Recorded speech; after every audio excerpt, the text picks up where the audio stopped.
Sean, another big week. You've had a chance to review and debrief the points frenzy that we saw on Sunday. What did you take out of it, good and bad? Yeah, I thought actually Batley played really well. You know, the chance they had a little bit, and we just got caught napping a little bit. So yeah, we've addressed that. We can't switch off against any team. You know, if we want to get the win. So yeah, that's all. Preparation starts immediately for back-to-back away games, Batley and then London. So let's immediately look at Batley. Did you pick up any fresh injuries? Mo Agoro pulled out in the warm-up, so is he presumably out this week?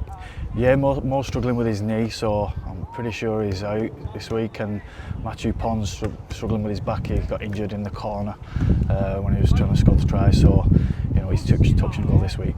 Better news, a couple of key players set to return.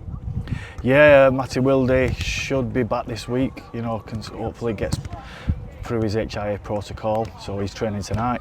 And Matty Ashurst, who's back this week as well. So it's great to have those two back. And you've added another new face to the Oldham squad this week, with Tom Whitehead arriving on loan for the rest of the year. He's been playing for Salford. His current club is Warrington, so he's doing the rounds at the moment. But a player you rate very highly. What's he going to bring to Oldham? Yeah, he's a middle. He's a lock forward. He can play back row, but you know, he's a 13. He's got a really good skill set. He's only young. You know, I think he'll be really good for a good addition to our side for the rest of the season, and he'll cover that 13 role if, you know, Adzi or Lewis is out or Pat. So yeah, hopefully we get involved with the lads, you know, tonight and Friday, and just get used to the calls. Probably not going to play him this week. You know, it's probably too soon to throw him in. But yeah, all good, man. A word on Batley. I guess if you asked most head coaches, most teams in the Championship about a potential banana skin in the Championship, many would say Batley away. Is that the case still? Yeah, it's a tough place to go, Batley, isn't it? You know, I've been there, you know, before, and you know, what makes it so tough? Yeah, the pitch dimensions. You know, there's a 10-metre gradient on the pitch, you know, from top to bottom. So, and they know how to play that field. You know, there's some old heads in that team.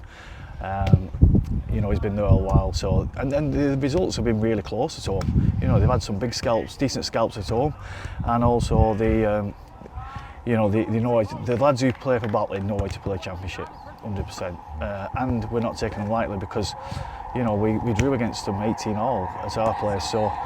We're definitely not taking them lightly, especially at their place, because we know it's going to be a tough game. So, but yeah, I think we focus on us, and we know what the conditions are going to be like. We know how hostile it's going to be, and the dimensions of the pitch, and we know it's going to be a tight game. You mentioned old heads. With all due respect to him, I'm sure he won't mind me saying this, none older than, in terms of old heads, than John Kear, the head coach back at Batley. What a great, like one of British Rugby League's coaching greats. Yeah, I remember when I was about 16, 17, John Kear was the coach of England, and I went on tour to Australia, and you know, he's not changed much, John. He's not much changed.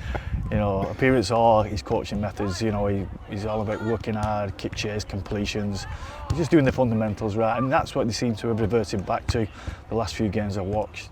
You know, they complete eye. They're a big team, so they have to, and you know, they don't mind throwing the ball around, especially when they're getting good ball. And you know, yeah, John's a top bloke, so he won't mind me saying that.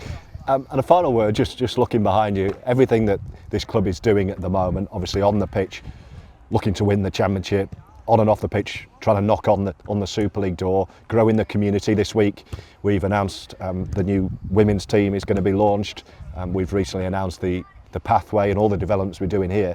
And right behind you we've got, when I haven't counted them all, loads of youngsters being given a kicking masterclass by half a dozen of the Ruffield senior stars, led by Josh Drinkwater. Some really exciting things happening here. Yeah, I think there's 50 children here from the age of 14 to 16, so it's really good that they come down, and Drink is putting on a masterclass with his goal kicking, and Briley's doing just some rubber kicks. But the lads, you know, the kids seem to be really enjoying it.